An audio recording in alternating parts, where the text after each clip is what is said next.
The it factor. What is it? How do you get it? Who has it?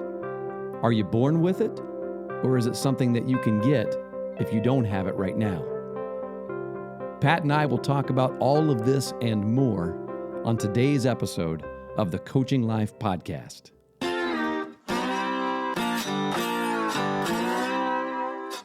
Welcome to the Coaching Life, everyone. This is Pat Martin. I'm here with my pal, Chris Stewart. Coach, how you doing, man? I'm doing pretty well today. Good. Coach, you want to talk about it today? Talk about it? What? That's it. Pat, this week, the Cincinnati Bengals played against your Cleveland Browns, and your Cleveland Browns were successful. They pulled out the win. They did. Came down to an onside kick, so it ended up being a ball game, even though I felt like Baker Mayfield and the Browns offense was in control, and the Browns defense was actually doing what it needed to do to stop the run game and to stop any deep threat that Joe Burrow could provide. And so even their passing drives took 5 and 6 minutes apiece. And so the Bengals defense couldn't stop the Browns offense. And so there wasn't anything. They weren't going to the Browns punt once, I think. I think they punted once. Didn't have any turnovers. Yeah, I think so. No, they did. Baker Threw a pick. Baker That's right. threw that. Yeah, that's right. That's right. Baker threw well, and they had a turnover on downs on the goal line too. Yeah, but they got that back. So I wanted to intro it that way because I don't want to take anything away from Baker Mayfield because it's probably one of the best games he's played in a long time. Would you agree? Yeah. Well, I mean, obviously this year they've only had 2 games, but. Well, yeah, I'd say, I don't know, probably back to the Jets game, which was week 2, I think, last year. Yeah. So, yeah, he looked pretty good. Yeah. However, as always, I'm here to talk about our buddy Joe Burrow. Right. And I don't really want to, and that's okay. I mean, he broke an NFL record this week. Well, that's true. He broke one and tied another. He came in second of it. Yeah. Oh, that's right. Yeah, came in second. Throwing 61 passes. I think the record for the number of passes was 63 in like 1950. And I can't even believe that someone threw the ball that many times in 1950. But, yeah, that's crazy. That just must have been an experiment. Yeah. But let's see how many times we can. Right, exactly. Let's break a record. But yeah, Burrow's a record breaker. And he did it all through college. Well, his senior year of college. And then he did it his second year in the NFL, which is completed 37 passes. Was it 37? Is that right? Yes. And that's an NFL record for the most passes completed by a quarterback in his rookie season. Yeah. Go ahead. Yeah, go ahead. Well, I was just going to say, you mentioned the Browns defense took away the deep ball, and that's exactly what they did. And a lot of people today on talk shows and things like that are talking about how Joe, had to throw so many balls to get the number of yards that he did. But what they don't understand is, one, he is a rookie quarterback, right? And he managed that game exactly the way that he needed to manage it in that situation. So the fact that he chose to go underneath and take what the defense was giving him was actually showed maturity beyond his years. I would say. Yeah, so that's just one little tidbit there. Well, and speaking of which, there is without any doubt, the most famous basketball player in the world, LeBron James. During the game last night, he tweeted something about Joe Burrow, and the tweet just simply says this: "Burrow is special," all caps, exclamation point. And the second sentence is, "He has the it for sure." Yeah. And so when I saw that statement last night by him, and of course it has 7,600 plus retweets and 75,000 likes. When LeBron James tweets anything, he could tweet what he's having for lunch and he'd get that many retweets probably. But he certainly is someone who is pays attention to athletic people and people who he would know, I think, of anyone who has the it factor. And it got me thinking about the it factor and what that is. Yeah. You know, who has that, and how can you get it if you don't have it, for example? Or is it something you're just born with, or is it something that you can develop in your life? And I thought, man, that'd be a great topic of conversation. You know, and however long you and I can talk about it, I think it'd be interesting to explore some of those questions. And it reminded me of this moment, this great moment in Hollywood history here with Jack Black when he looked out over his class in School of Rock and said this. You've got it. And I don't even know what it is, but you've got it. And that's... Do you like School of Rock? I watched it a long time ago. It wasn't my favorite movie, but... Well, it's not my favorite, but I thought it was really great. Well, we watched it tons and tons of times. My kids, Brock liked to play guitar, and we had a good time with it. But yeah, the it factor. What did Jack Black say? Oh, how did he finish that? He said, well, he said, I don't even know what it is, but you've got it, and you're in the band. This girl starts singing, and it immediately melts his face off. He says, and it's like, you know, it's when you hear it, you know it. It's like when you hear someone sing, you know, man, they've got it. I don't know what it is. Like, I like jazz music, and when I listen to Diana Krall, I don't know if you know. I don't know if you like jazz music, but she's a modern... I do like jazz music, but I don't know many. Oh my goodness, when many she sings, artists, she's got it. And Nora Jones is the same way.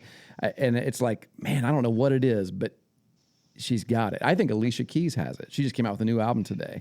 But you know, in the world of music, some people have that little extra where they make singing sound easy, right? Yeah.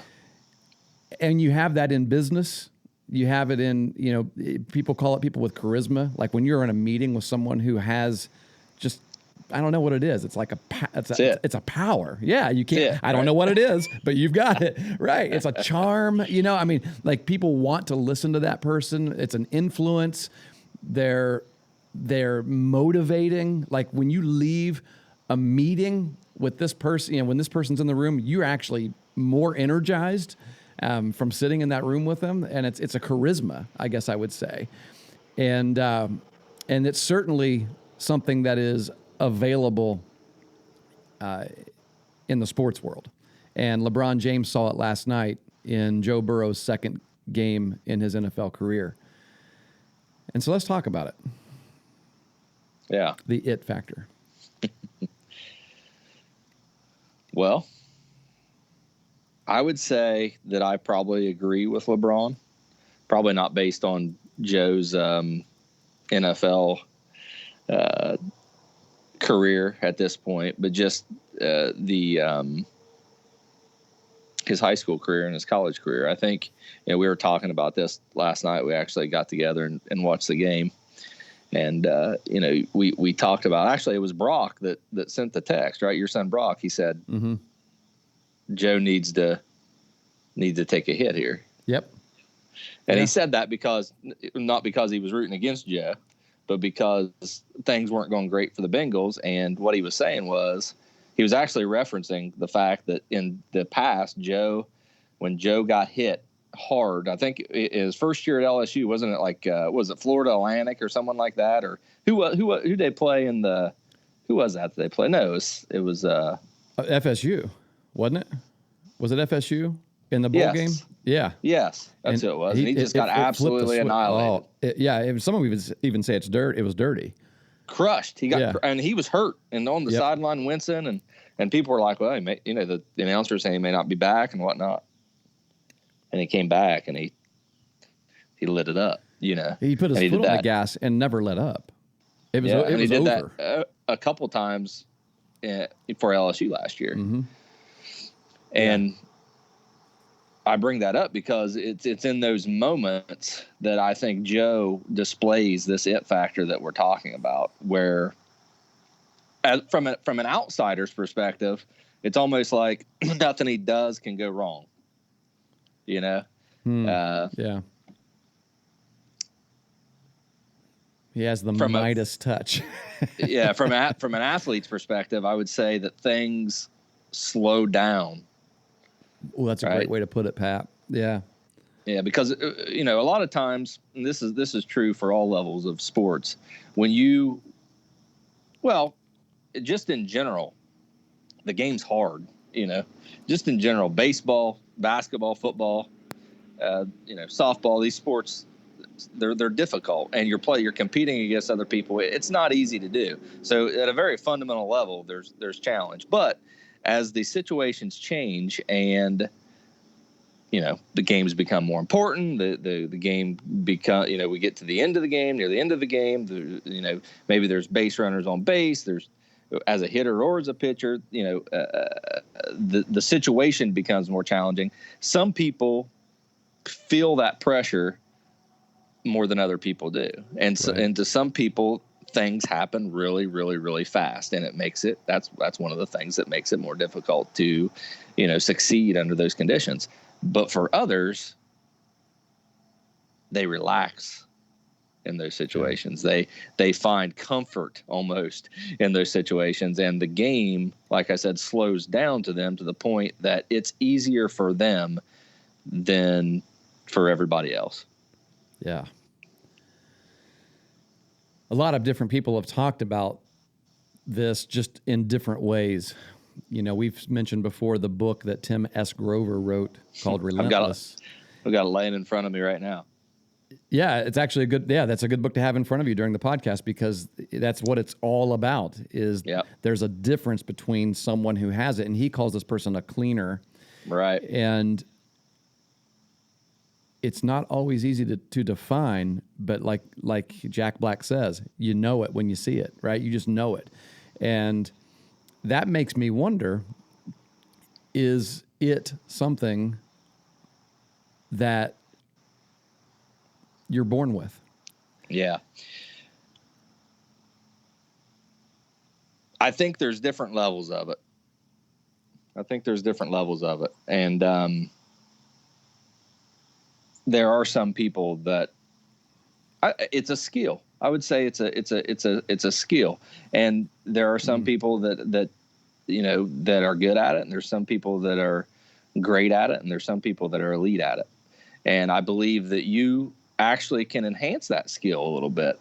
I would say that a lot of people would say that, you hear coaches say, well, you can't teach that. And I think, there's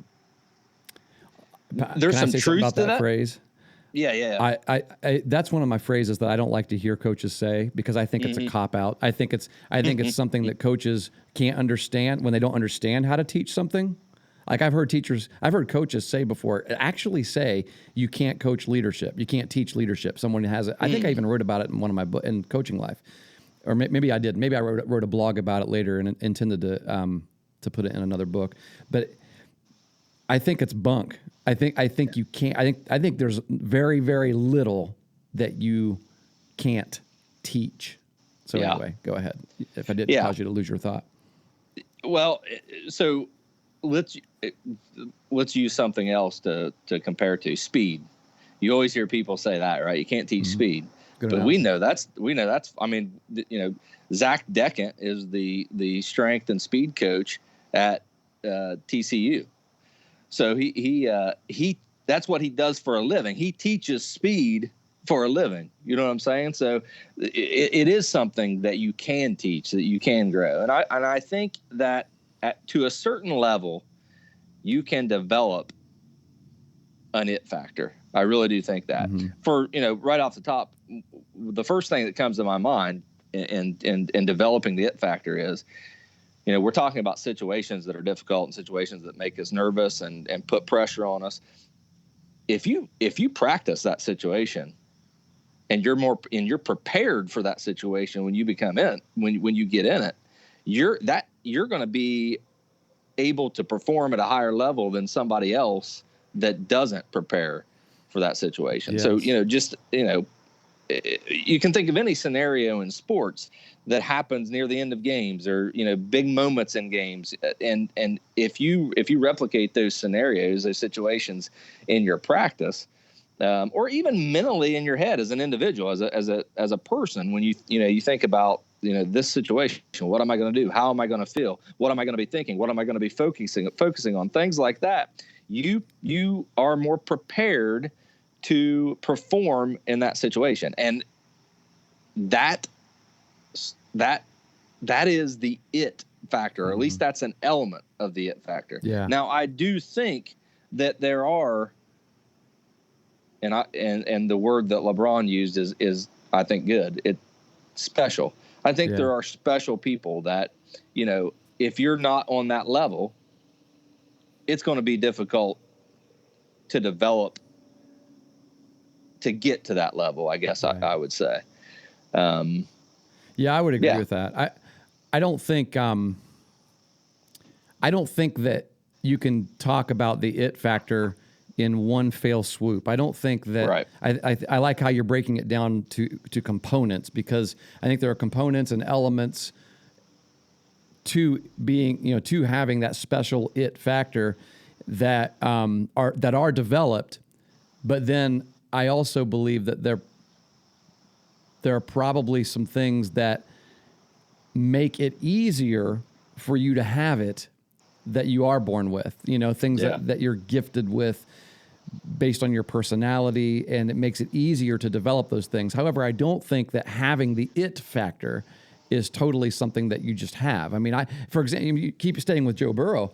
I don't think there's something Joe Burrow was born with. I don't think anyone would look at Joe and just see him as the most naturally gifted athlete that he is, you know, that he appears to be. What if you put him on a baseball field? Would he appear to have the same it factor on a baseball field playing shortstop or hitting in the 3-hole that he does on the football field under center? I'll answer it like this. On day one, after having not played in, now for him, it's been 4, 8, 9 years since he's played baseball in any kind of organized way. In the first week, no, he wouldn't look like it, but give him a week and he would. Yeah. And I know he would. That's great. And here's the thing. And this is, I circled this in Relentless, Tim Grover's book. He says there's nothing wrong with being great. It's better than being good. Being great means you excel, which is hard to accomplish and something to be proud of, but it doesn't make you the best. And the reason you say that Joe Burrow would, in the first week, he wouldn't appear to have that it factor, but in the second week, he might, third week, chances go up. The further it goes, yep. Why? For many reasons too. Yeah. But he has that desire, that drive to be the best that he can be. Yeah. Right. Yeah. And it involves a lot more than just the physical traits, the physical skills to play the game. I think he would develop those physical skills and become respected in that sense, where you'd look at him and say, wow, he's good.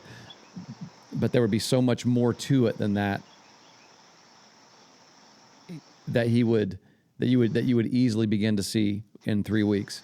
You would see him gathering players and encouraging them in such a way that makes those players want to be better. And well, can I point out something real quick? Yeah. I listened to Joe talk and this, we're not naming this episode the Joe Burrow podcast, but there's a lot of examples we can go off of right now. Mm-hmm. And for all my Bengal fan buddies out there, I haven't talked much today, by the way. I've been pretty quiet. That's kind of my MO. I talk loud before the game, but not after. So, but what I would say is sleep easy to those people, because they've got a stud. But I noticed, I heard something.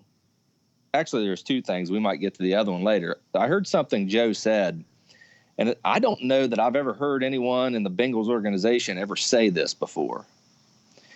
And they, it was after the game, they asked him about his 300-yard game and about setting a rookie record and about throwing 3 touchdowns.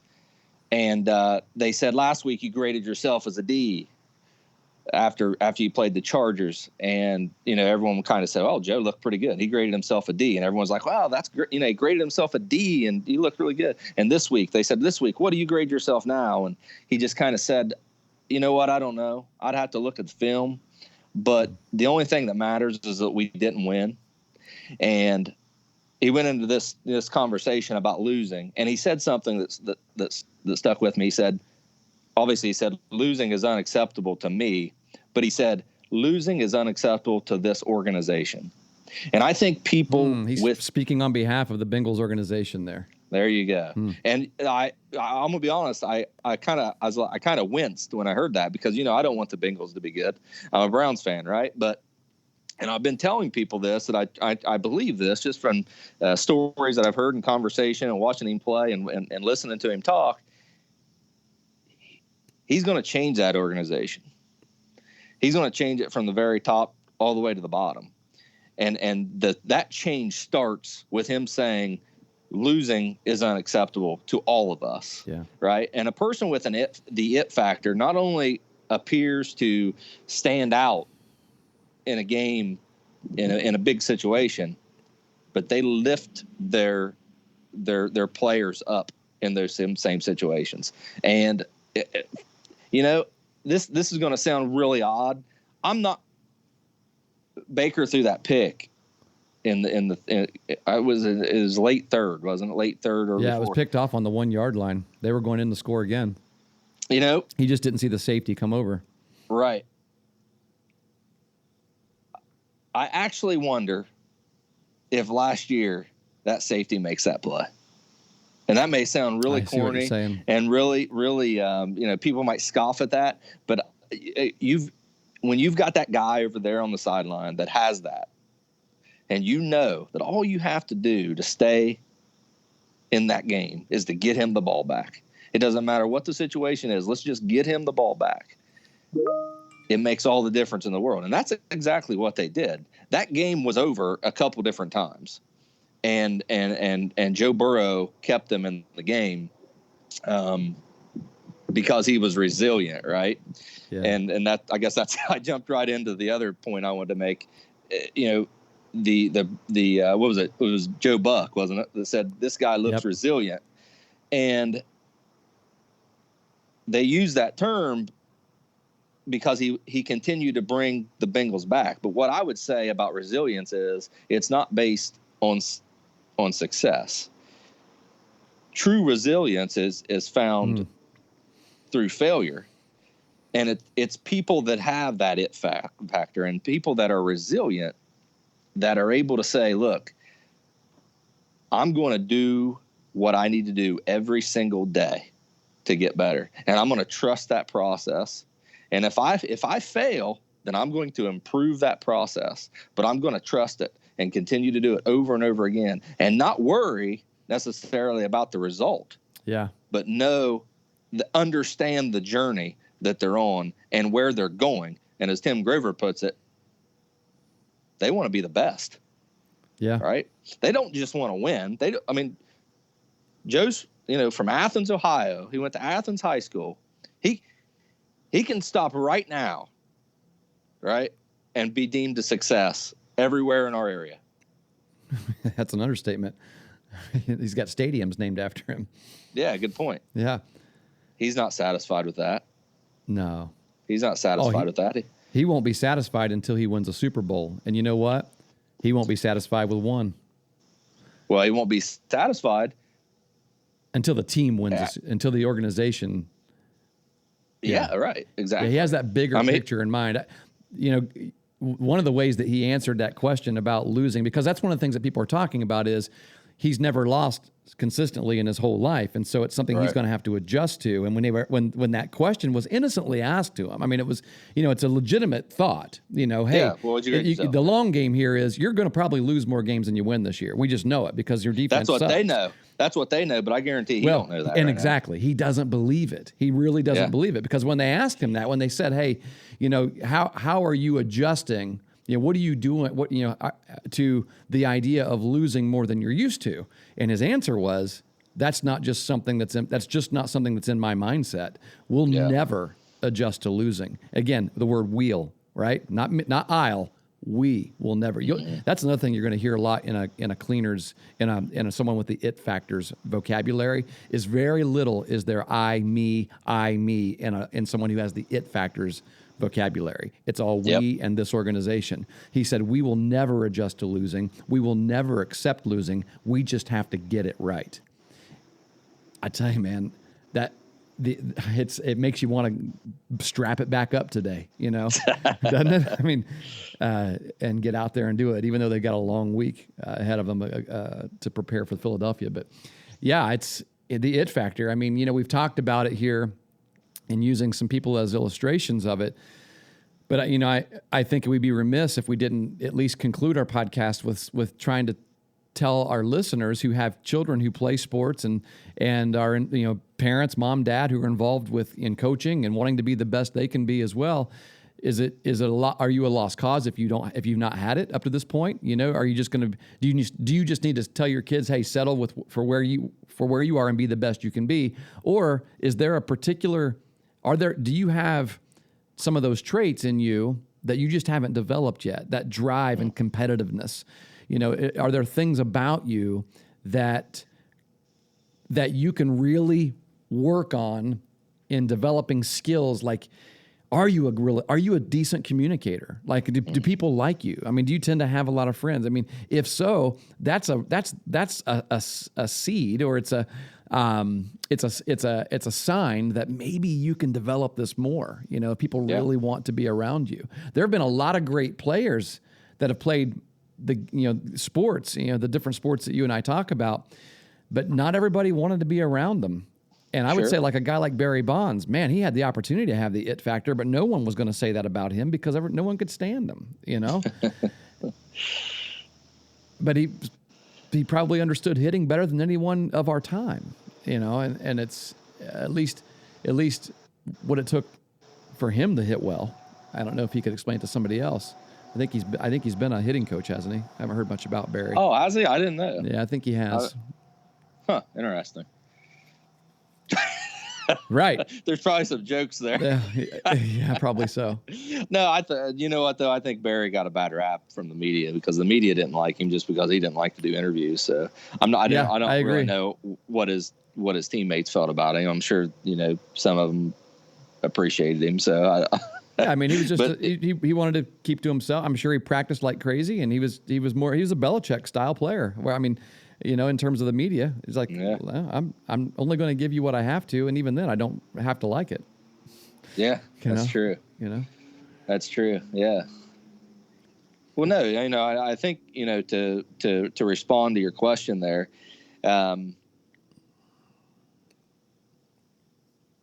there's a lot of things that you can do.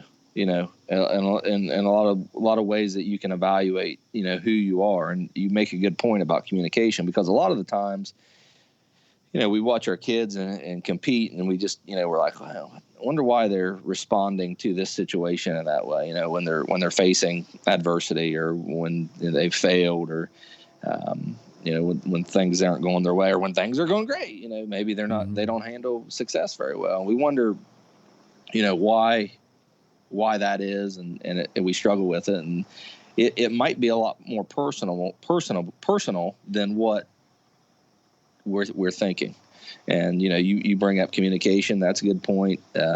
Just attitude, work ethic, things like that you observe on the field or in the practice venue, but you kind of might not observe that much when you get home. Or even in school, so those are the types of things that you can look for to help nurture that it aspect, because people with it, they don't let it go. It kind of it consumes them in every faucet of life. Yeah. Look at all the different areas, not just the way they swing or the way they run or the way they shoot and the way they perform in an athletic event, but are they making their bed in the morning? Yeah. Well, I do think that there are some traits that you'll find in most people who have what you would consider to be the it factor. And I wrote some of these things down that I'll share here, but I think for example, someone who has the it factor, a lot of time what you see in them is you see a confidence that's next level, but it's not cocky. You know what I'm saying? Sometimes it looks cocky, but for the most part, it's a different level of confidence than it's that I honestly don't believe that we are a losing organization. Even though every other person in this world looks at your organization and like you're losers, you're a losing organization. You honestly don't believe it. There is a confidence that you can help turn it around. So kids, you honestly do not believe, regardless of how poorly your team plays, you honestly do not believe that you are a poor team, because you believe that through your work ethic and your leadership and your ability to take the team, put the team on your shoulders, so to speak, you can help turn things around. That's that kind of confidence, I think, is an it factor type of confidence. Yep, you put it all on your shoulders. Yeah, which to the other side of that, I think another point is that someone who has it is focused on everyone and not just themselves, focused on others. And that's evident in the language that we just mentioned with Joe, we and us, as opposed to I and me. And I think that's a very common thing that you'll see in people who have a great gift of being special, of having the it factor. It's a very logical approach too, because he knows that he can't get to where he wants to be as an individual without those other guys anyway. So you have to go together. Yeah.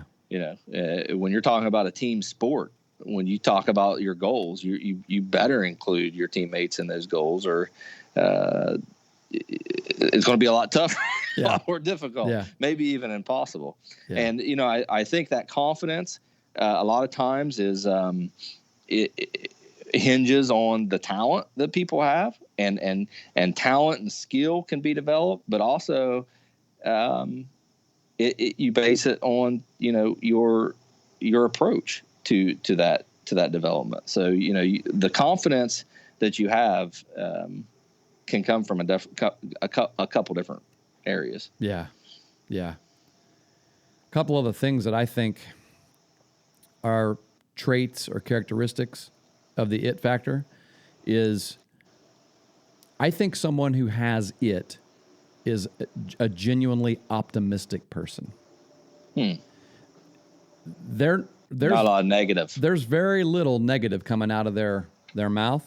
And How come? And there's very little negative probably being permitted to be put in their mind.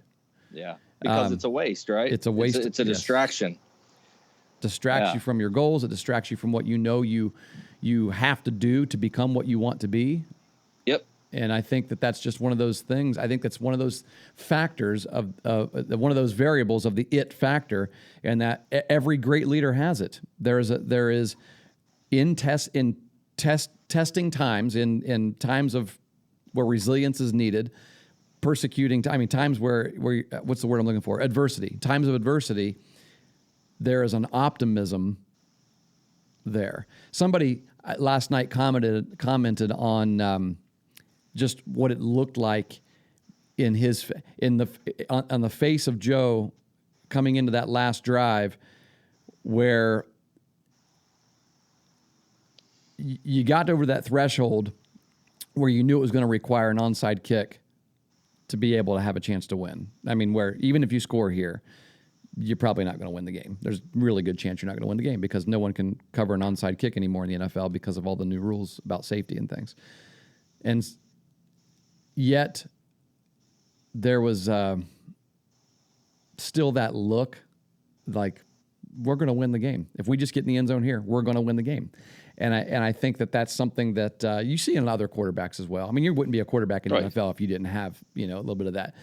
But there's that optimism of I don't care how bleak our circumstance seems, I'm going to do my part to help the other people around me to see that we haven't hit bottom yet. We're not done yet. And even when that final bell sounds, and the last second of the clock ticks off, and you have lost the game, the mindset shifts to, we haven't hit bottom. we lost this game, but we got to get it right. And so that we don't become a losing organization. It's just, there's just this never ending optimism.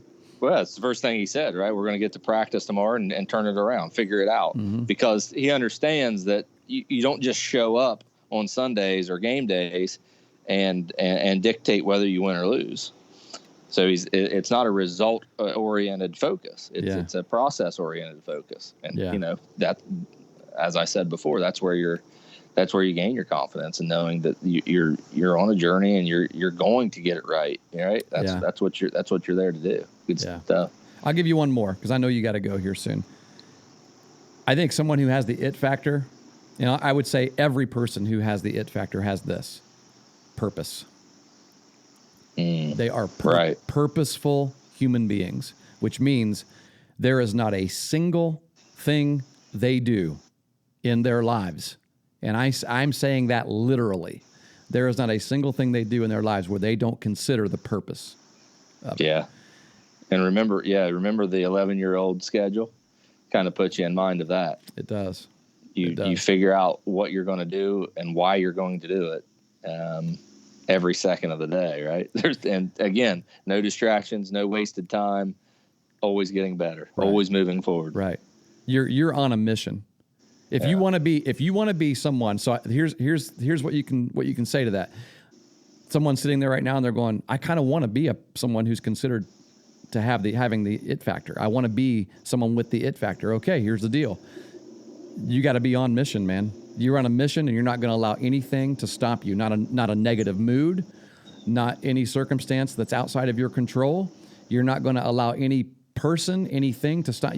Nothing is sabotaging your success. Whatever your mission is. So you'd state what your mission is, and that is your purpose every single day, doing things that point to that mission. It doesn't mean you don't have recreational activities. It doesn't mean every now and then you pause to enjoy yourself, because that's part of the purpose as well. You're not a machine. You're a human being. You've got relationships. You've got people that you want to enjoy time with, but you understand that that's not the way things are 24/7, right. That because it wouldn't be supporting the mission. And so I think it's attainable. I think having the it factor is attainable to some degree. It's going to be more attainable for others because of those personality factors and things that you're born with. But there are so many variables that, like things that we've mentioned here, that if you truly want to be that type of an athlete, that type of coach, that type of parent, that type of employee, that type of friend or husband or dad or whatever it is, then weed out the negative. Choose an optimistic mindset. Decide what is my purpose every single day, and go for it. I mean, keep your eyes focused on that mission, and understand that it's not just all about you. If you include in your purpose how you are making others better as well, and I think that you'll start finding that people want to be around you, that people want you to lead, that they like to listen to you, that they enjoy following you, that they enjoy being part of your organization and or your family, your team, whatever it might be. And you just might find that people one day will say, you know what, this guy's special. That girl, she's special. Maybe LeBron will be tweeting one day. Maybe LeBron will tweet about you one day. Go home today and tell your kids that, Pat. Tell Jeremiah and Jake, look, you can have the it factor. Yeah. We know Jeremiah listens. We'll find out. He told me he listens. Very sporadically. I think he listened when he knew he was going to be on. Or when we're in the car, driving and we have it turned on, or when I'm listening, He's forced in the living room. Yeah, he listens when it's there. Okay. But he doesn't subscribe. Let's say that. Okay. He's not a subscriber for sure. He hears me talking. Yeah, I get it. Well, if you're listening right now and you haven't subscribed yet, do so.